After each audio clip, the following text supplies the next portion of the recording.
الرحمن. أعوذ بالله من الشيطان الرجيم. بسم الله الرحمن الرحيم. الرحمن علم القرآن خلق الإنسان علمه البيان الشمس والقمر بحسبان والنجم والشجر يسجدان. السلام علیکم ورحمۃ اللہ وبرکاتہ. ان الحمد للہ نحمده ونستعینه ونستغفره ونؤمن به ونتوکل علیہ ونعوذ باللہ من شرور انفسنا ومن سیئات اعمالنا من يهده الله فلا مضل له ومن يضلل فلا هادي له وأشهد أن لا إله إلا الله وحده لا شريك له وأشهد أن محمدا عبده ورسوله صلى الله عليه وسلم. أما بعد فإن خير الحديث كتاب الله وخير الهدي هدي محمد صلى الله عليه وسلم وشر الأمور محدثاتها وكل محدثة بدعة وكل بدعة ضلالة وكل ضلالة في النار. أعوذ بالله السميع العليم من الشيطان الرجيم من همزه ونفخه ونفثه. بسم الله الرحمن الرحيم. ما أصاب من مصيبة إلا بإذن الله ومن يؤمن بالله يهدي قلبه. ہر قسم کی تعریفات حمد و ثنا اللہ رب العالمین کے واسطے خاص ہیں. انگنت لا تعداد بے شمار درود و سلام ہو امام الانبیاء حبیب کبریا جناب محمد مصطفیٰ صلی اللہ علیہ وسلم کی ذات گرامی پر. حضرات محترم، ہم سب کا یہ ایمان اور یقین ہے کائنات کا مکمل نظام، کائنات کے تمام معاملات وہ چاہے خوشی سے منسلکہ ہوں یا غم و علم کی داستان ہو، وہ فائدے کی چیز ہو یا نقصان کا معاملہ ہو، ہر چیز، ہر معاملہ، ہر کام اللہ رب العالمین کے اختیار میں ہے، مالک کی مشیت سے ہوتا ہے، اللہ کی رضا سے، اللہ کے حکم سے وقوع پذیر ہوتا ہے. جب تک اللہ رب العالمین کا حکم نہ ہو جائے، وَإِن يَمْسَسْكَ اللَّهُ بِضُرٍّ فَلَا كَاشِفَ لَهُ إِلَّا هُوَ وَإِن يُرِدْكَ بِخَيْرٍ فَلَا رَادَّ لِفَضْلِهِ. اللہ رب العالمین کی مرضی اور مشیت نہ ہو، ساری کائنات مل کر بھی کسی انسان کو نقصان پہنچا سکتی نہیں. اور اگر اللہ رب العالمین کسی کو فائدہ پہنچانا چاہیں، وَإِن يُرِدْكَ بِخَيْرٍ فَلَا رَادَّ لِفَضْلِهِ، اللہ رب العالمین اگر کسی کے ساتھ کوئی نفع کا معاملہ کرنا چاہیں، ساری کائنات مل کے اس نفع کو روک سکتی نہیں۔ یہ ہمارے ایمان کا حصہ اور یہ ہمارے ایمان کی لازمی ترین بات، جو بھی حکم ہوتا ہے، میں تھوڑی سی وضاحت کر دوں موجودہ معاشرے کے حوالے سے۔ جادو کے اثرات، نظر کا لگ جانا، کسی کی بری نگاہ کا پڑ جانا، کسی کا بد دعائیں دینا، یہ وہ ساری چیزیں ہیں، کسی کا حسد میں مبتلا ہو جانا، جن کے حوالے سے ہمارے معاشرے میں یہ سوچ اور فکر پائی جاتی ہے کہ ان کی وجہ سے معاملے بگڑتے ہیں، الجھنیں آتی ہیں، زندگیاں اجڑتی ہیں، کاروبار رک جاتے ہیں،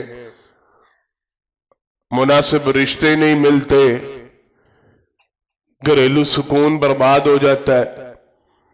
یہ عام ہمارے معاشرے کی گفتگو اور ہمارے گھروں کی زندگیوں کا حصہ بن چکا ہے۔ کاروبار آج کل مندہ کیوں جا رہا ہے؟ اور پتہ نہیں کسی کی نظر لگ گئی ہے۔ گھر میں بے سکونی کیوں ہے؟ لگتا ہے کسی نے کچھ کروایا ہے۔ بچی کا رشتہ کیوں نہیں ہو رہا؟ وہ گھر کے کونے سے تعویذ نکلے تھے۔ آپس میں خاوند اور بیوی کی ناچاکی کیوں چل رہی ہے؟ وہ فلاں پھپھو یا فلاں چاچی یا فلاں مامی اس کے ساتھ جھگڑا ہوا تھا تو اس نے لگتا ہے کچھ کروایا ہے۔ یہ باتیں گھروں کی کہ نہیں؟ بولیں سارے۔ ہر گھر میں یہ گفتگو، ہر گھر میں یہ موضوع بحث ہماری زندگیوں کا حصہ۔ یاد رکھیں، ساری کائنات کے جادوگر مل کے بھی آپ پہ جادو کریں، جب تک اللہ کا حکم نہ ہو جادو اثر کر سکتا؟ ساری کائنات کی بری نظریں آپ کا تعاقب کرتی رہیں، جب تک اللہ کا حکم نہ ہو وہ بری نظریں آپ کو نقصان پہنچا سکتی۔ ساری کائنات کے حاسد مل جائیں، آپ کی نعمتوں سے حسد کرنا شروع کر دیں، جب تک اللہ کا حکم نہ ہو حسد آپ کو نقصان پہنچا سکتا۔ ساری کائنات کے بغض رکھنے والے جمع ہو جائیں، آپ کی ذات سے، آپ کے معاملات سے بغض رکھیں، جب تک اللہ کا حکم نہ ہو آپ کو نقصان پہنچا سکتے نہیں۔ یہ میرے اور آپ کے ایمان کا حصہ ہونا چاہیے۔ گھروں میں جا کے یہ بات بتلائیے گا، سمجھائیے گا، سکھلائیے گا۔ اللہ کا حکم ہوتا ہے، اللہ کی مرضی ہوتی ہے، اللہ کی رضا ہوتی ہے، تو ہی کوئی نقصان ہوتا ہے، تو ہی کوئی مصیبت پیش آتی ہے، تو ہی کوئی بیماری وگرنہ دنیا والوں کے اختیار میں کچھ بھی نہیں ہے۔ یہ سارے اختیار کس کے ہیں؟ اللہ کے۔ واحد رب کا حکم چلتا ہے۔ وَتُعِزُّ مَن تَشَاءُ وَتُذِلُّ مَن تَشَاءُ بِيَدِكَ الْخَيْرُ إِنَّكَ عَلَى كُلِّ شَيْءٍ قَدِيرٌ۔ وہ رب ہر چیز پہ قادر ہے، ان کے علاوہ کسی کو بھی یہ قدرت حاصل نہیں ہے۔ حضرات محترم، جب ایمان اور یقین یہ بن جائے، جب سوچ اور فکر یہ بن جائے، میرے معاملات سارے اللہ کے اختیار میں ہیں، میرا نفع نقصان اللہ کے اختیار میں ہے، میری خوشی غمی اللہ کے اختیار میں ہے، میرے ساتھ ہونا وہی ہے جو اللہ نے چاہنا ہے، اور جو اللہ نہیں چاہیں گے پوری کائنات مل کے بھی وہ چاہتی رہے مجھے وہ معاملہ میرے ساتھ کر سکتی نہیں۔ جب یہ سوچ اور فکر بن جائے تو مجھے اور آپ کو پھر اللہ کی طرف رجوع کرنا چاہیے، دیکھنا چاہیے۔ میرا آج کا موضوع اس حوالے سے ہے، قرآن اور حدیث میں اللہ رب العالمین نے کچھ ایسے معاملے بیان، تعداد ان کی زیادہ، ہم جتنا وقت ہمیں میسر ہوا آسانی کے ساتھ جو گفتگو اسے کی بات کریں۔ قرآن کریم اور احادیث مبارکہ میں اللہ رب العالمین نے کچھ چیزیں ایسی بتلائی ہیں، کچھ وظیفے، کچھ معاملے، کچھ کام، کچھ راہیں، کچھ ٹوٹکے ایسے سکھلائے ہیں جن کو اگر انسان اختیار کر لے، اپنی زندگیوں میں شامل کر لے، تو انسان اللہ رب العالمین کے حکم سے اللہ کے فضل پریشانیوں سے بچ جاتا ہے، غم اس تک پہنچ نہیں پاتے، تکالیف اس تک پہنچ نہیں. یہ جو ہر وقت چکر ہم نے چلایا ہوا ہے نا بابوں کے پاس جانے کا، قاری صاحبان کے پاس جانے کا، مدرسین کے پاس جانے کا، علماء کے پاس جانے، حضرت کوئی اچھا سا وظیفہ لکھ دے، حضرت کوئی اچھا سا دم کر دے، حضرت کچھ پڑھ کے پھونک دے، حضرت کوئی ٹوٹکا بتا دے. یہ ساری چیزوں سے آپ کو جو اللہ رب العالمین جب جس کی حفاظت کرے اسے کسی اور کی حفاظت کی ضرورت ہے؟ اللہ اس کی حفاظت کے لیے کافی ہے. وَقَفَى بِاللَّهِ وَقِيلًا وَقَفَى بِاللَّهِ حَسِيبًا. جس کی حفاظت اللہ کر رہے ہیں، جس کے ساتھ اللہ اسے کسی دوسرے کی ضرورت نہیں ہے، اللہ اس کے لیے کافی ہے، اللہ اس کے لیے شافی ہے. اللہ رب العالمین کن کو آزمائشوں سے محفوظ رکھتے ہیں؟ موضوع اصل یہ ہے، مصیبتیں کن تک اللہ کے حکم سے نہیں پہنچتی، آزمائشیں اللہ کے حکم سے کن سے دور رہتی ہیں، کون بیماریوں سے بچ جاتے ہیں، کون آزمائشوں سے بچ جاتے ہیں. بچنا چاہتے ہیں سارے؟ بولے انشاءاللہ. بچنا چاہتے ہیں نا سارے انشاءاللہ؟ تو عمل کرنا ہے، زندگی کا حصہ بنانا. پہلی چیز، اللہ اکبر، قرآن کریم اللہ رب العالمین نے ارشاد فرمایا وَالَّذِينَ إِذَا ذُكِرَ اللَّهُ وَجِلَتْ قُلُوبُهُمْ وَإِذَا تُلِيَتْ عَلَيْهِمْ آيَاتُهُ زَادَتْهُمْ ایمانا. ایک آیت مبارکہ. وَاذْكُرُوا اللَّهَ كَثِيرًا لَعَلَّكُمْ تُفْلِحُونَ. دوسری آیت مبارکہ. اللہ رب العالمین ارشاد فرماتے ہیں جو لوگ اللہ رب العالمین کے ذکر کو اپنی زندگیوں میں شامل کر لیتے ہیں، اور کیسے اور کتنا، اذکروا اللہ ذکرا کثیرا وسبحوہ بکرۃ واسیلا، صبح و شام اللہ کے ذکر سے منسلک ہو جاتے ہیں، ان کی زبانیں صبح و شام اللہ کے ذکر سے تر. حضرات محترم ایک بات کی وضاحت یہیں پہ کر دوں. قرآن کریم کے مطابق اور احادیث مبارکہ کے مطابق ویسے تو انسان کی زبان ہر وقت اللہ کے ذکر سے تر رہنی چاہیے، انسان کی زبان کے اوپر اللہ رب العالمین کا ذکر جاری. جناب محمد مصطفیٰ صلی اللہ علیہ وسلم سے سوال کیا گیا تھا نجات کے متعلق، آپ صلی اللہ علیہ وسلم سے فلاح کے متعلق، کامیابی کے متعلق سوال کیا گیا تھا، تو نبی کریم صلی اللہ علیہ وسلم نے جواب میں یہی ارشاد فرمایا تمہاری زبان ہر وقت اللہ کے ذکر سے تر رہنی چاہیے. صحابہ کرام رضوان اللہ علیہ مجمعین بیان فرماتے ہم نے نبی کریم صلی اللہ علیہ وسلم کی حیات طیبہ کا جو مشاہدہ کیا، نبی کریم صلی اللہ علیہ وسلم کو ہم نے جب بھی دیکھا، جس حال میں بھی دیکھا، آپ صلی اللہ علیہ وسلم سفر کی حالت میں ہوتے، بیٹھے ہوتے، حضر کی حالت میں ہوتے، چل پھر رہے ہوتے، بازاروں میں ہوتے، سرور کائنات صلی اللہ علیہ وسلم کے ہونٹ ہمیں ہلتے ہوئے نظر آتے. نبی کریم صلی اللہ علیہ وسلم ذکر و اذکار میں مشغول. ماجی عائشہ رضی اللہ تعالیٰ عنہ سے ملنے والی روایت نبی الفاظ، نبی کریم صلی اللہ علیہ وسلم اکثریت حالت میں ذکر و اذکار میں مشغول ہوتے. زبان ذکر سے تر رہنی چاہیے.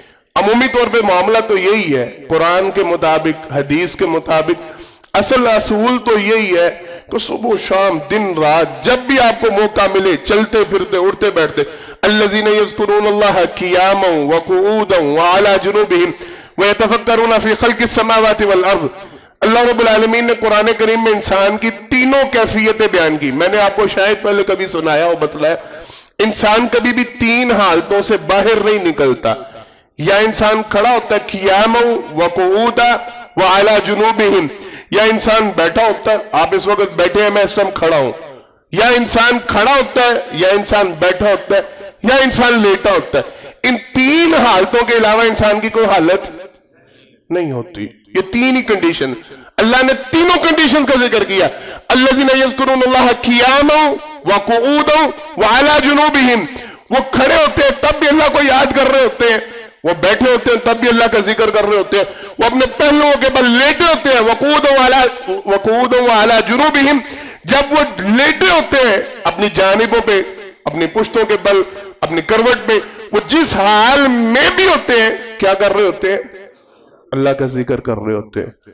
اصل اصول یہی ہے، اصل طریقہ یہی. جب وقت ملے، جہاں وقت ملے، کوشش کیا کریں زبان کو اللہ کے ذکر سے تر رکھا کریں. وَاذْكُرُوا اللَّهَ كَثِيرًا لَعَلَّكُمْ، کثرت کے ساتھ اللہ کا ذکر کرو تاکہ تم فلاح پا جاؤ، تاکہ تم کامیاب ہو جاؤ، تاکہ تم اللہ رب العالمین کے فضل کو پا، اللہ کی نعمتوں کو پالو، اللہ کی رحمت. یہ سارے معنی اس میں شامل ہیں. وَاذْكُرُوا اللَّهَ كَثِيرًا لَعَلَّكُمْ تُفْلِحُونَ. کامیابیاں چاہتے ہو، آسانیاں چاہتے ہو، سہولتیں چاہتے ہو، اللہ کا ذکر کثرت سے کرو۔ لیکن قرآن کریم میں اور احادیث مبارکہ میں دو اوقات خاص ہے، دو اوقات خاص ہے جن کو اللہ رب العالمین نے وَسَبِّحُوهُ بُكْرَةً وَأَصِيلًا کہہ کے اللہ رب العالمین نے ان کا تذکرہ فرمایا، اور جناب محمد مصطفیٰ صلی اللہ علیہ وسلم کی احادیث مبارکہ میں ان کا تذکرہ ملتا ہے۔ آپ صلی اللہ علیہ وسلم کی سنت سے ثابت یا مان، ایک صبح کا وقت اور ایک شام کا وقت یہ اذکار کے لیے خاص ہے، چاہے دن کے باقی کوشش تو یہی ہونی چاہیے، میں نے جس طرح بیان کیا کہ انسان کو ہر وقت ہمتاً اللہ کے ذکر میں مشغول رہنا چاہیے، کوئی پابندی نہیں اس کے لیے، کوئی اس کے لیے شرط نہیں ہے، باوضو ہونا، قبلہ رخ ہونا، یا پھر تعداد کا مقرر ہونا، ہاتھ میں تسبیح کا ہونا، وہ ڈیجیٹل تسبیح آج کل آئی ہوئی ہیں ان کے نہیں، آپ سبحان اللہ پڑھ رہے ہیں سبحان اللہ ہی پڑھتے چلے جائیں، آپ الحمدللہ کہہ رہے ہیں الحمدللہ کہتے چلے جائیں، آپ اللہ اکبر کہہ رہے ہیں اللہ اکبر کہتے چلے جائیں، لا الہ الا اللہ پڑھتے چلے جائیں، لا حول ولا قوت الا باللہ پڑھتے جائیں، نبی کریم صلی اللہ علیہ وسلم پہ درود و سلام پڑھتے، جو بھی ذکر آپ کو آسان معلوم ہوتا ہے یا زبان پہ جاری ہوتا ہے اس کو جاری رکھیں، نہ تعداد کی کوئی قید، نہ وقت کی کوئی قید، نہ کنڈیشن کی کوئی قید، نہ شکل و صورت شباہت کی کوئی قید، نہ وضو کی کوئی قید، کوئی قید نہیں ذکر کے حوالے سے۔ ہاں دو اوقات خاص ہے جو جناب محمد مصطفیٰ صلی اللہ علیہ وسلم سے ثابت اور قرآن میں اللہ نے ذکر کی، وَسَبِّحُوهُ بُكْرَةً وَأَصِيلًا، صبح و شام مساجد میں لگے ہوتے ہیں، بڑے بڑے وہ بورڈ لگے ہوتے ہیں اور تقسیم ہو رہے ہوتے ہیں پمفلٹ، صبح و شام کے اذکار دیکھیں نا سب نے، بولیں صبح و شام کے اذکار، نبی کریم صلی اللہ علیہ وسلم کا یہ معمول تھا۔ اب اس میں تھوڑا سا اختلاف پایا جاتا ہے، بعض نے کہا یہ جو صبح کے اذکار ہیں یہ اشراق کی نماز سے پہلے پہلے کا وقت ان کے لیے خاص ہے، کوشش یہ ہونی چاہیے یہ اس وقت، بعض نے کہا نہیں ان کو فجر کی نماز سے بھی پہلے اگر ادا کر لیا جائے وہ زیادہ بہتر۔ خیر ہم ان دونوں روایات کو اگر ملا لیں، ان دونوں موقف کو ملا لیں، کوشش کریں فجر کی نماز سے پہلے اگر پڑھنے کا موقع مل جائے پڑھ لیں، وگرنہ اشراق سے پہلے اگر رہ جاتے ہیں، آنکھ نہیں کھلتی، جس ٹائم آنکھ کھلے نماز پڑھے اور نماز ادا کرنے کے بعد یہ اذکار کریں۔ شام کے اذکار عصر کی نماز کے بعد سے شروع ہو کے مغرب اور مغرب کے بعد عشاء تک یہ وقت ہے، بہترین وقت ہے، دونوں روایات ملتی ہیں، دونوں طریقے ملتے ہیں، عصر کے بعد ہی پڑھ لیں، مغرب کے بعد پڑھ لیں، عشاء سے پہلے پڑھ لیں، جس ٹائم موقع ملتا ہے۔ ہاں اگر خدا نہ خواستہ کسی وجہ سے بھول گئے، یاد نہیں رہا، ذہن میں نہیں رہا، سفر میں تھے، لیٹ ہو گئے نماز میں، جب نماز ادا کی فوراً اس کے بعد شام کے نبی کریم صلی اللہ علیہ وسلم سے ان دو اوقات کے اذکار کا تذکرہ۔ اب روایات کے مطابق میں نے آپ کو کچھ چیزیں بتانی ہیں، یہ آزمائشوں سے کیسے محفوظ رکھتے ہیں، یہ پریشانیوں سے کیسے محفوظ رکھتے ہیں، یہ غموں سے کیسے بچاتے ہیں، یہ تکالیف سے کیسے بچاتے ہیں۔ پہلی بات اللہ رب العالمین نے حدیث مبارکہ ہے، حدیث قدسی جسے کہتے ہیں، جناب محمد مصطفیٰ صلی اللہ علیہ وسلم نے ارشاد فرمایا، اللہ فرماتے ہیں انا عند ظن عبدی بی وانا معه اذا ذکرنی ان ذکرنی فی نفسی ذکرته فی نفسی وان ذکرنی فی ملأ ذکرته فی ملأ هم خیر منهم او کما قال النبی صلی اللہ علیہ وسلم۔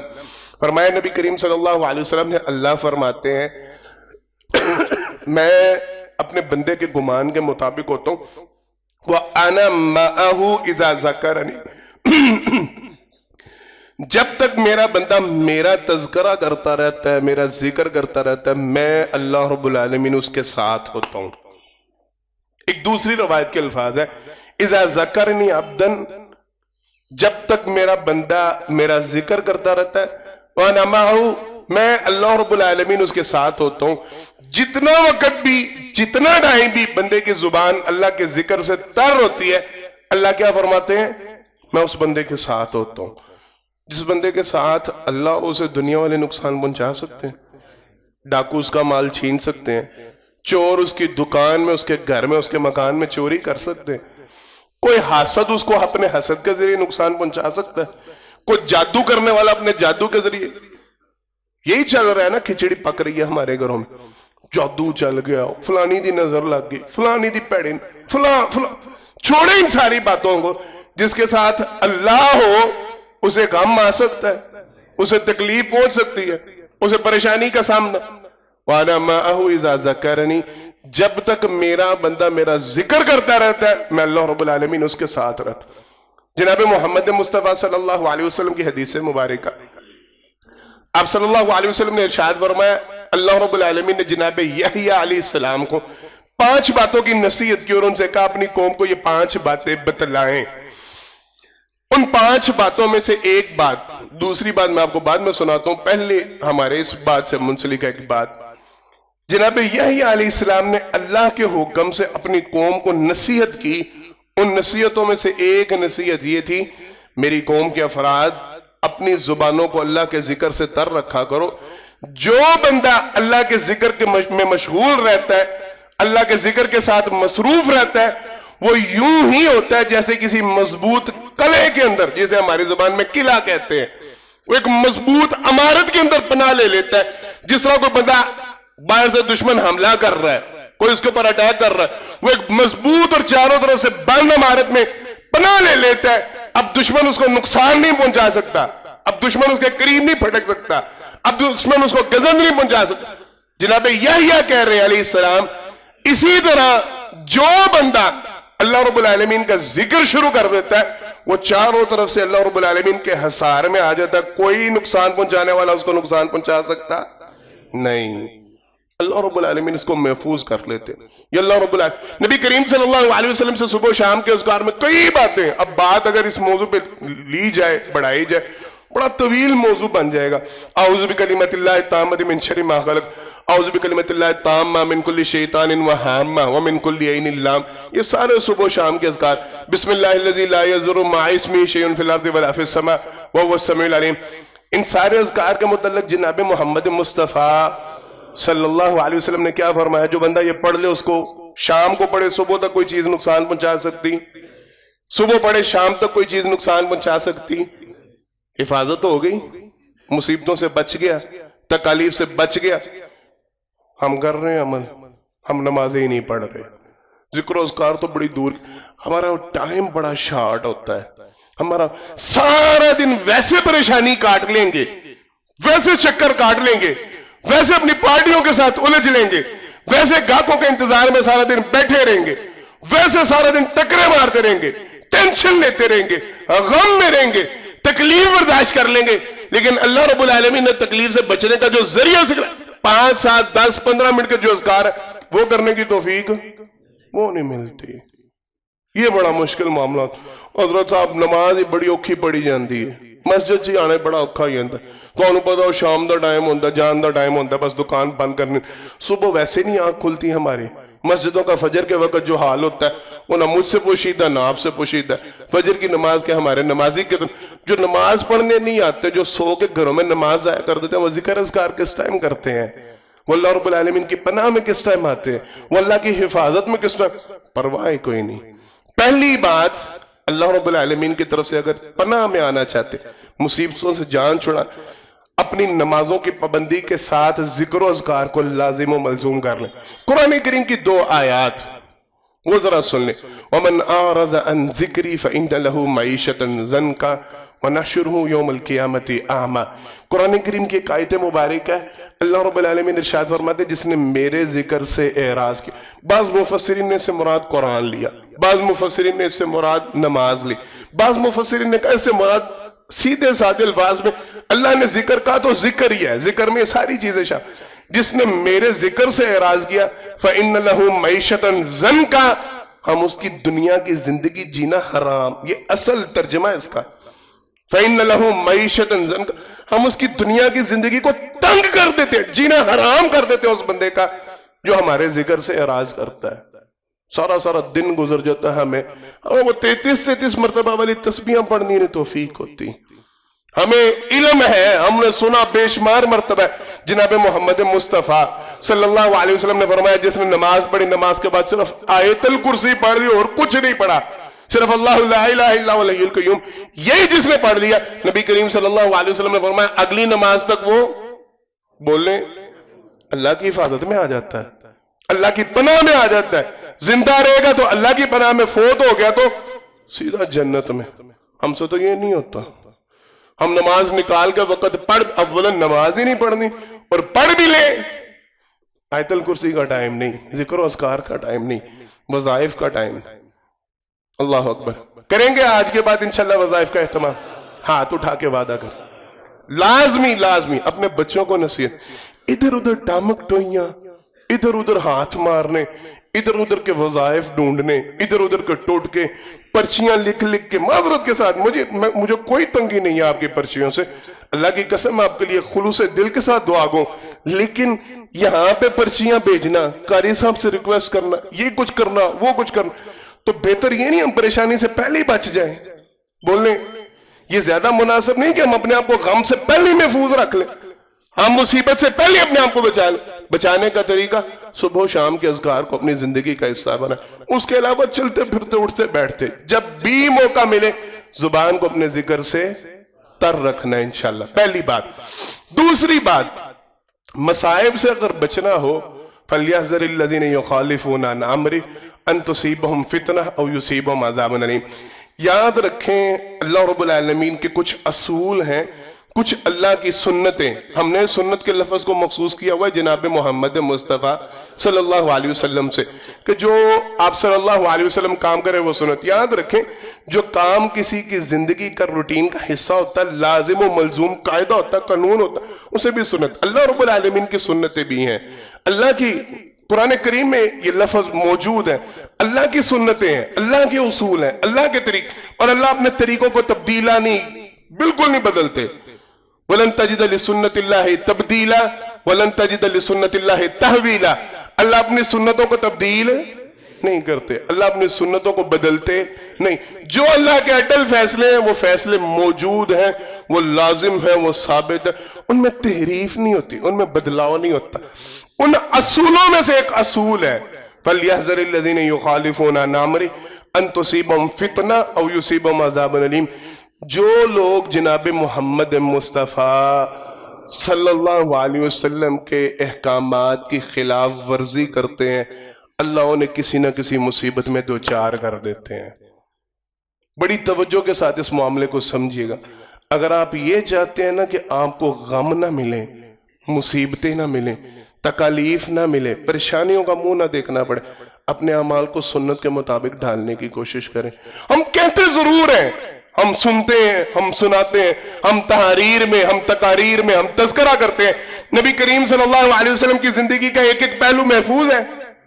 بولیں جی، لکھا گیا ہر لمحہ، ہر موقع. ہم بڑے وثوق کے ساتھ یہ بات کرتے ہیں کہ زندگی کے آپ کسی پہلو میں، اور اللہ کی قسم یہ دعویٰ نہیں، یہ صرف دعویٰ نہیں، یہ حقیقت ہے.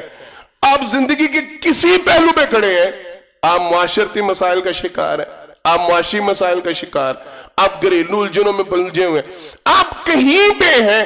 آپ اگر کسی عالم سے ہو، صحیح عالم، 2 نمبر نہ ہو، فراڈیا نہ ہو، دھوکے باز نہ ہو، صحیح عالم ہو، آپ اس سے سوال کریں. اس موقع پہ جناب محمد مصطفیٰ صلی اللہ علیہ وسلم کی سنت کیا تھی؟ آپ صلی اللہ علیہ وسلم کا طریقہ کار کیا تھا؟ آپ صلی اللہ علیہ وسلم کا طرز عمل کیا تھا؟ زندگی کا کوئی پہلو آپ کو ایسا نہیں ملے گا جہاں پہ آپ کو حدیث سے رہنمائی نہیں ملتی. ہر معاملے میں رہنمائی ملتی. آپ صبح بستر سے اٹھنے لگیں گے نا تو اٹھتے وقت آپ کو کئی سنتوں کا تذکرہ. جناب محمد مصطفیٰ صلی اللہ علیہ وسلم بستر سے اٹھتے تھے تو اٹھنے کا انداز کیا ہوتا تھا؟ آپ صلی اللہ علیہ وسلم اپنی آنکھوں کو یہاں تک تذکرہ ملتا ہے، اٹھنے کے بعد اپنی آنکھوں کو ملتے کیسے تھے، الفاظ کیا اختیار. آپ صلی اللہ علیہ وسلم بستر سے پاؤں نیچے اتارتے تو پہلے پاؤں کون سا اتارتے تھے؟ پہلے جوتے میں پاؤں داخل کرتے تو کون سے پاؤں میں جوتا داخل کرتے؟ آپ صلی اللہ علیہ وسلم قضائے حاجت کے لیے جاتے تو پہلے واش روم جسے ہم کہتے ہیں، باتھ روم کہتے ہیں، اس میں داخل ہونے کے لیے، لیٹرین میں داخل ہونے، آپ صلی اللہ علیہ وسلم پہلے کون سا پاؤں اندر داخل، باہر نکلتے تو پہلے کون سا پاؤں باہر نکلتے، ہاتھ استنجا کے لیے کون سا استعمال، استنجا کیسے کرتے تھے، ساری چیز. کھانا کھانے کے لیے بیٹھتے، نبی کریم صلی اللہ علیہ وسلم کے بیٹھنے کا انداز کیا ہوتا تھا، نوالا کیسے لیتے تھے آپ صلی اللہ علیہ وسلم، کس قدر کھاتے تھے. اللہ اکبر. یہ ساری وہ سنتیں جنہیں ہم ترک کر چکے ہیں اور جن کی وجہ سے ہم پریشانیوں کا شکار. ہم کاروبار کو دیکھ لیں، ہم معیشت کو دیکھ لیں، ہم معاشرت کو دیکھ لیں، ہم نے قرآن کریم میں پڑھا سورہ بقرہ میں قرآن کریم کی سب سے بڑی آیت یا ایھا الذین آمنو، تعداد کے الفاظ کے تعداد کے اعتبار سے ایک ہے رتبے میں سب سے بڑی آیت، وہ بھی سورہ بقرہ میں آیت الکرسی، ایک ہے لینتھ میں تعداد کے الفاظ کے اعتبار سے یا ایھا الذین آمنو اذا تداینتم بدین، اور سب ٹھیک ہے، سب سے بڑی آیت مبارکہ، وہاں پہ حکم ہے صرف ایک ہی بات کا، کیا؟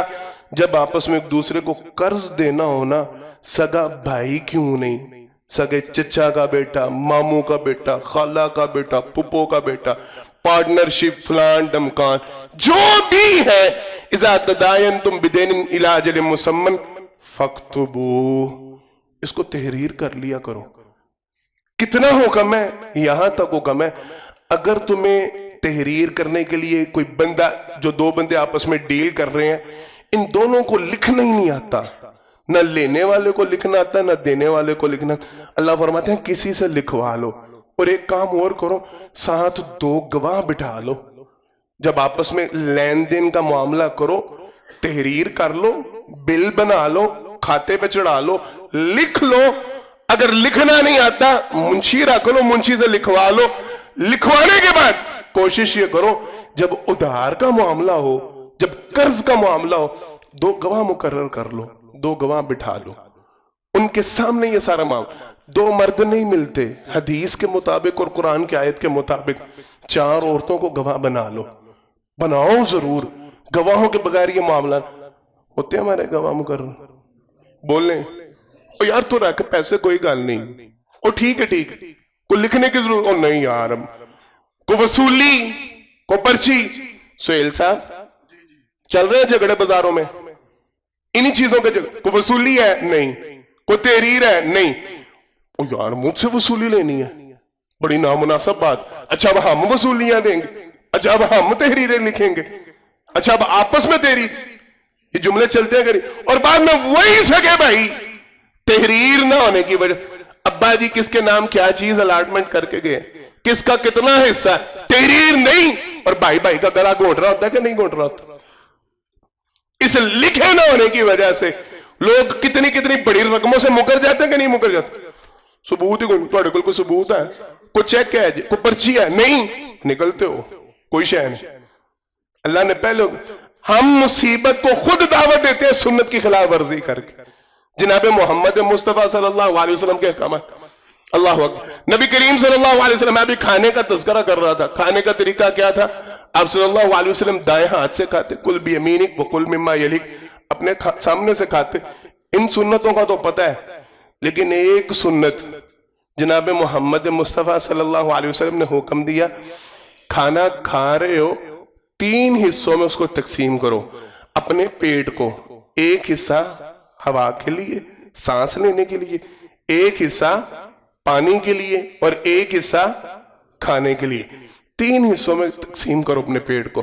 اب صلی اللہ علیہ وسلم کی واضح حدیث، واضح حکم، سرور کائنات صلی اللہ علیہ وسلم نے فرمایا جب کھانا کھا رہے ہو، ابھی کھانے کی طلب باقی ہو، ابھی بھوک باقی بولیں ہو، ہاتھ کھینچ لو، کھانے سے ہاتھ کھینچ لو، رک جاؤ، تمہیں طلب ہے، تمہیں ضرورت ہے، تمہیں محسوس ہو رہا ہے ابھی اور کھانا کھایا جا سکتا ہے، ابھی اور کھانا کھانا چاہیے، کھانے سے ہاتھ بولیں، ہم کھانے کے اوپر کھانا بولیں کھا لیتے ہیں، گھر سے کھانا کھا کے آئے ہوتے ہیں، آگے کوئی دعوت دے دے پھر کھانا کھانے بیٹھ جاتے ہیں، ایک جگہ سے الیکشن کا دورہ ہمارے وہاں پہ چل رہا ہے، آپ کے یہاں پہ بھی ہوگا، مارکیٹوں کے الیکشن، ایک جگہ سے کھانا اٹینڈ کر کے دوسری جگہ پہ وہاں پہ گھس جاتے ہیں، وہاں بھی کھا رہے ہوتے ہیں، دوستوں کے ساتھ باہر نکلے وہاں بھی کھانا کھا کے گھر آ کے پھر کھانے پہ بیٹھ گئے، ہوتا ہے یہ سارا کچھ کیا نہیں، اور پھر بیماریوں کا گھر بنا لیا پیٹ کو،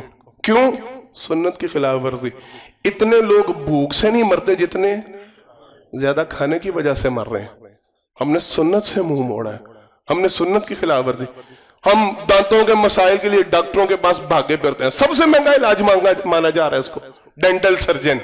جناب محمد مصطفیٰ صلی اللہ علیہ وسلم کی حدیث مبارکہ، آپ صلی اللہ علیہ وسلم نے فرمایا میں اگر اپنی امت میں مشقت نہ سمجھتا تو ہر نماز کے 7 مسواک کو لازم قرار دیتا، میں فرض قرار دے دیتا کہ ہر نماز کے ساتھ مسواک.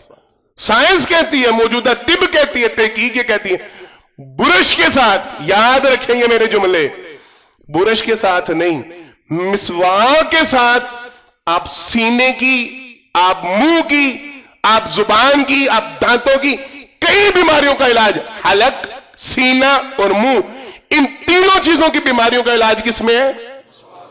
کرتے ہیں. معذرت کے ساتھ منہ سے سمیل آ رہی ہوتی ہے، پاس کھڑے ہونا گوارا نہیں ہوتا، بات چیت کرنا برداشت نہیں ہو رہا ہوتا، سوری لگے ہوئے، صبح اٹھ کے ایک دفعہ برش کیا، رات کو سوتے ہوئے برش کر لے اور چلو جی اللہ خیر سے. جناب محمد مصطفیٰ صلی اللہ علیہ وسلم کا عمل آخری کیا ملتا ہے؟ ماجی عائشہ رضی اللہ تعالیٰ نے کیا بیان فرمایا تھا؟ میرا بھائی عبد الرحمن داخل ہوا تھا حجرے میں تو مسواک کر رہا تھا. مجھے نبی کریم صلی اللہ علیہ وسلم نے دیکھا تو اشارہ کیا، زبان سے کہنے کی ہمت نہیں تھی، ہاتھ سے اشارہ کرنے کی ہمت نہیں تھی. میں نے دیکھا نبی کریم صلی اللہ علیہ وسلم کی نگاہوں کی طرف اور چہرے کی طرف، مجھے محسوس ہوا آپ صلی اللہ علیہ وسلم کو طلب ہو رہی ہے مسواک. میں نے عبد الرحمن سے مسواک لی. میں نے آپ صلی اللہ علیہ وسلم کو مسواک کروانا چاہیے، چبانے کی ہمت نہیں تھی.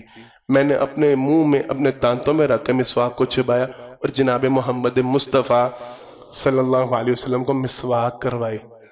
ہم کر رہے ہیں سنتوں کی خلاف ورزی تو ہم خود کر رہے ہیں ہر موقع. یہ بڑا لمبا چیپٹر ہے، یہ بھی اگر اس کو طول دینا چاہیں بڑی لمبی، ہر کام میں جناب محمد مصطفیٰ صلی اللہ علیہ وسلم کی مخالفت کرتے ہیں اور پھر کہتے ہیں پتہ نہیں بیماریوں نے ہمارا گھر ہی دیکھ لیا، مصیبتیں بڑی ہیں، ٹینشنز بڑی ہیں. یاد رکھیں فَلْيَحْذَرِ الَّذِينَ يُخَالِفُونَ عَنْ أَمْرِهِ أَن تُصِيبَهُمْ فِتْنَةٌ أَوْ يُصِيبَهُمْ عَذَابٌ أَلِيمٌ. اللہ کی سنت ہے، اللہ کا رول ہے، اللہ کا اصول ہے، اللہ کا قاعدہ اور قانون ہے. جو جناب محمد مصطفیٰ صلی اللہ علیہ وسلم کی سنت کی مخالفت کرے گا وہ لازماً کسی مصیبت یا آزمائش کا شکار ہوگا. اگر آپ مصیبتوں سے بچنا چاہتے ہیں اپنے آپ کو جناب محمد مصطفیٰ صلی اللہ علیہ وسلم کی سنتوں کا متبع بنائیں، آپ کی سنتوں کو اپنانے کی کوشش کریں، آپ کی سنتوں کے مطابق زندگی گزاریں. تیسری بات، وقت کم ہے میں نے بات کو سمیٹنا ہے. تیسری بات، نبی کریم صلی اللہ علیہ وسلم کی ایک حدیث مبارکہ ہمیں مسجد کے غلے پہ لکھی ہوئی نظر آتی ہے. یا آج کل وہ ایک، میں چلے نام نہیں لیتا، ایک جماعت ہے، ایک ٹولہ ہے، انہوں نے سڑکوں کے اوپر وہ ڈبے لکھا رکھے ہیں اور وہاں پہ سائیڈ پہ ایک سپیکر ہوتا ہے اور ایک حضرت صاحب مولوی صاحب وہ سارا دن اپنا کام کاج چھوڑ کے وہیں اسی ڈبے کے سرانے بیٹھے رہتے ہیں. وہ خود نہیں کما رہے ہوتے، انہوں نے اسی میں سے اپنی کمائی نکالنی ہوتی ہے. صحیح کہہ رہا ہوں؟ دیکھیں ادھر ہے سیالکوٹ میں کہ نہیں، وہ سبز رنگ کے ڈبے اوپر شیشے کے اور اوپر وہ ساتھ ایک ٹیپ ریکارڈر انہوں نے لگا دیا ہوتا ہے اور وہ مستقل چل رہا ہوتا ہے. ایک جملہ جو بڑا سنا کہا جاتا ہے، صدقہ ہر مصیبت کو ٹال دیتا ہے، صدقہ ہر بلا. یہ جناب محمد مصطفیٰ صلی اللہ علیہ وسلم کی روایت ہے، آپ صلی اللہ علیہ وسلم کی طرف کوٹ کیا جاتا ہے اس کو. نبی کریم صلی اللہ علیہ وسلم کے احادیث مبارکہ میں یہ بات ثابت، میں نے بتلایا تھا، میں سناؤں گا آپ کو. جناب یحییٰ علیہ السلام کو جن 5 باتوں کی نصیحت ہوئی تھی نا، ان 5 باتوں میں سے دوسری بات یہ تھی، کہنے لگے کسی بندے کو کوئی جماعت پکڑ لے، کوئی گروہ پکڑ لے اور وہ اس کے قتل کے در پہ ہو، اس کو جان سے مار دو بھائی، اس کو زندہ نہیں چھوڑنا. وہ بندہ ان کے ساتھ مکمکا. یہ کون سکھلا رہا ہے؟ جناب یحییٰ علیہ السلام اپنی امت کو، اپنی قوم کو سکھلا رہے ہیں اللہ کے حکم سے. وہ بندہ اس قوم کے ساتھ مکمکا کر لیتا ہے، طے پا لیتا ہے، میں آپ کو اتنے پیسے دے دیتا ہوں، آپ میری جان بخشی کر دیں، مجھ سے آپ اتنا مال لے لیں، آپ میری جان چھوڑ دیں. وہ اس کے ساتھ رضامند ہو جائے، سیٹنگ ہو جائے، پیسے دے کے اپنی جان بچا لے.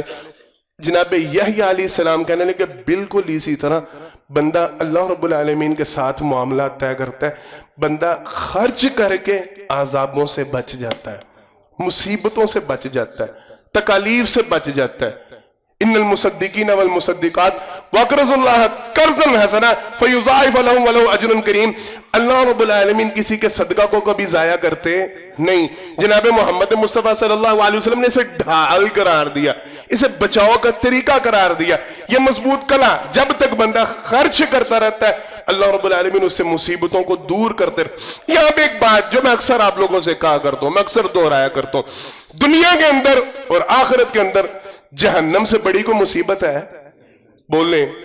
جس کو جہنم کی پریشانیوں میں سے گزارا گیا، دنیا کی پریشانیاں اس کے سامنے کو مانے رکھتی ہیں، دنیا کی تکالیف اس کے مقابلہ کر. جناب محمد مصطفیٰ صلی اللہ علیہ وسلم نے فرمایا اتقوا النار ولو بالشق تمرہ، جہنم کی آگ سے بچو چاہے آدھی کھجور یا کھجور کا کچھ حصہ دے کے بچو، پوری کھجور نہیں، صرف تمہیں استطاعت ہے نا تمہارے پاس آدھی کھجور دینے کی، وہ اللہ کے راستے میں دے دو، اللہ تمہیں جہنم کی آگ سے بچا لیں گے۔ اس کا مطلب معنی مفہوم یہ ہے، جس بندے کی سوچیں ہو میری تو پہلی تنخواہ 5,000 ہوتی نہیں، 5,000 آج کل کسی کی بھی تنخواہ 10 12 15,000 تو سب کی ہوتی ہے، جس کی تنخواہ 10,000 ہے وہ کہتا میرا اپنا خرچہ نہیں پورا ہو رہا، میرے اپنے معاملے نہیں پورا، 10,000 میں سے میں اللہ کے راستے میں۔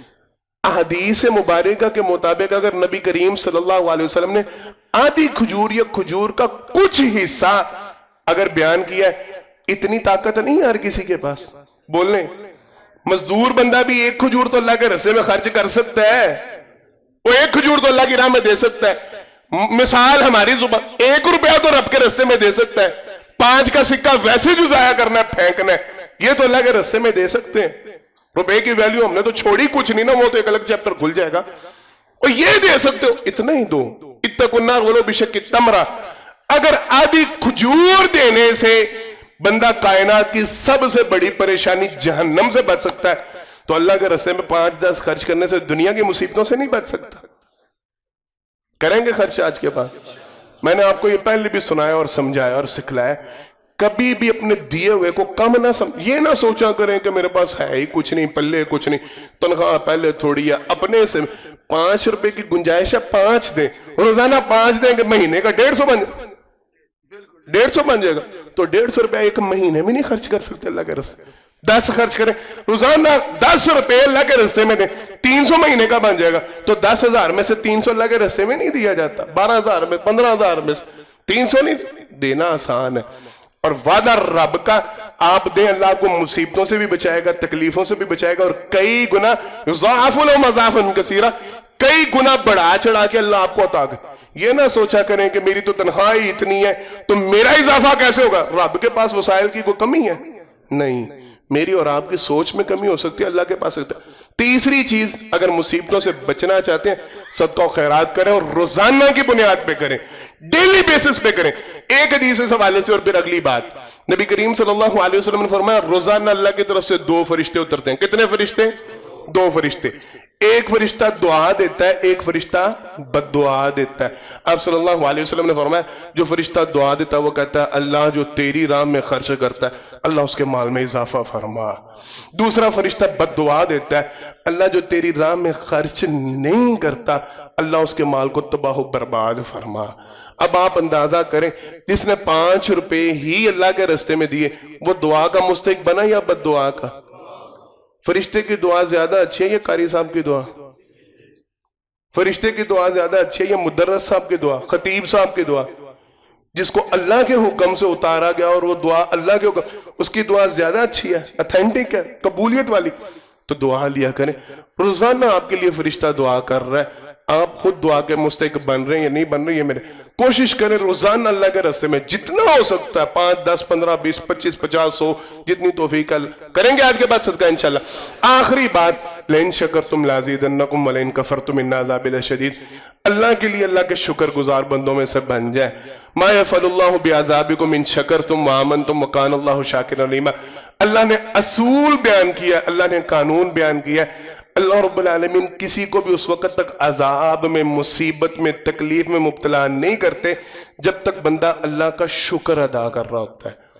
جب تک بندہ اللہ کا شکر ادا کر رہا ہوتا ہے اتنی دیر تک مصیبت نہیں ہے۔ ہمارے ہاں یہ ختم ہی ہو چکا ہے۔ لئن شکرتم لازیدنکم قانون ہے، اصول ہے، سنت اللہ کی، شکر کرتے رہو گے زیادہ ملے گا، نہ شکری کرو گے جو موجود ہے وہ بھی چھن جائے گا، عذاب میں مبتلا ہو جاؤ گے، پریشانی میں مبتلا ہو جاؤ گے۔ ہم ہر وقت نہ شکری کے جملے، ہم ہر وقت کفریہ کلمے، ہم ہر وقت غلط باتیں، حالات کوئی نہیں رہ رہے، حال کوئی نہیں، لاکھوں کما رہے ہیں، کروڑوں کما رہے ہیں، 1 سے 2، 2 سے 4، 4 سے 8 بڑھاتے جا رہے ہیں، فیکٹریاں بڑھا رہے ہیں، دکانیں بڑھا رہے ہیں، گھر میں ہر بندہ اپنی اپنی طاقت، اور سائیکل سے بائک پہ آ گیا، بائک سے گاڑی پہ آ گیا، سائیکل کا ماڈل، بائک کا ماڈل چینج ہو رہا ہے، وہ بڑھتا جا رہا ہے، بڑھتا جا رہا ہے، ضروریات ہماری بڑھتی جا رہی ہیں اور اس کے مطابق خراجات بڑھتے جا رہے ہیں۔ زبان سے ہم شکریہ کلمات نہیں کہہ رہے، شکوہ ہی شکوہ۔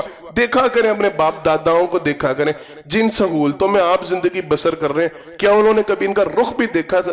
کیا ہمارے باپ دادا نے کبھی یہ اے سیوں کی ہوا ٹھنڈی لی تھی؟ ہم تو گھر سے مسجد آئے تو آگے یہاں پہ اے سی اور ہیٹر ہونا چاہیے، آفس میں جائیں وہاں پہ اے سی اور ہیٹر کا انتظام ہونا چاہیے، گھر جائیں وہاں پہ اے سی اور ہیٹر کا انتظام ہونا چاہیے، گاڑی میں بیٹھے وہاں پہ اے سی اور ہیٹر کا انتظام ہوتا ہے۔ یہ سارا کچھ کہ نہیں؟ ہمارے بڑوں کو کبھی ان چیزوں کا خیال بھی تھا؟ تو زندگیاں ان سے بہتر ہوئی ہیں کہ نہیں ہوئی؟ ہمارے بڑوں نے یہ ساری سہولیات جو آج کل ہمارے ہاتھوں میں موبائلوں کے اوپر گھر بیٹھے سارا کچھ ڈیلیور ہو جاتا ہے، کبھی بڑوں نے یہ سوچا بھی تھا اس طرح کی سہولتوں کا؟ کبھی بڑوں نے ان ساری نعمتوں کو چکھا بھی تھا؟ تصور بھی نہیں تھا۔ ہم ان سے کئی گنا بہتر زندگی گزار رہے ہیں، اور پھر ہر وقت روتے رہتے ہیں حالات بڑے، زندگی بڑی اوکھی ہو گئی، جینا بڑا مشکل ہو گیا۔ نہیں، جتنی دیر تک کفریہ کلمات، جتنی دیر تک ناشکری کے جملے، ان کو اللہ نے کفریہ کلمات کا ہے، جتنی دیر تک یہ ناشکری کے جملے بولتے رہیں گے، مصیبتیں آپ کے گھر کا رخ کیے رکھیں گی، ڈاؤن ہی ڈاؤن ہوتے جائیں گے۔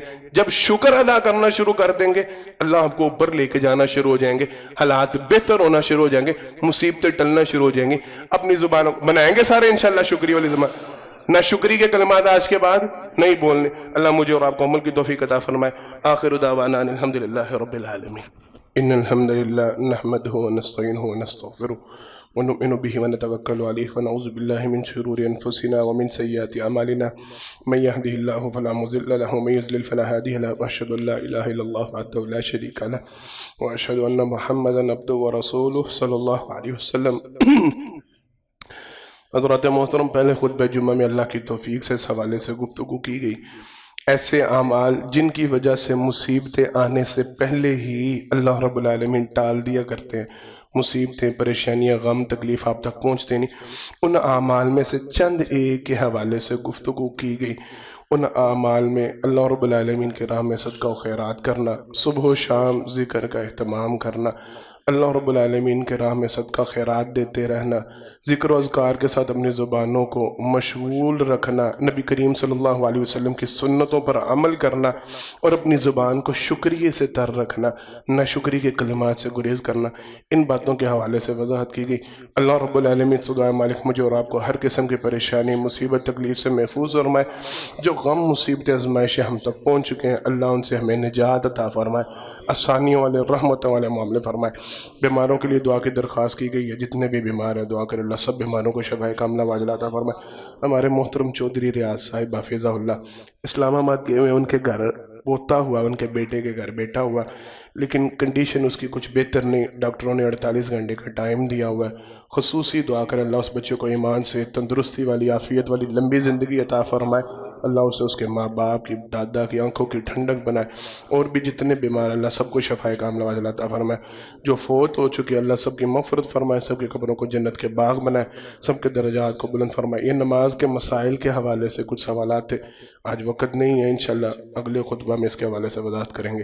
بارک اللہ لنا ولکم فی القرآن العظیم ونفعنا وإیاکم بالآیات والذکر الحکیم انہ تعالی جبار کریم ملک رؤوف رحیم سبحان ربک رب العزۃ عما یصفون وسلام علی المرسلین والحمد للہ رب العالمین۔ لا إله إلا الله محمد رسول الله عليه صلاة الله وآله والأحبة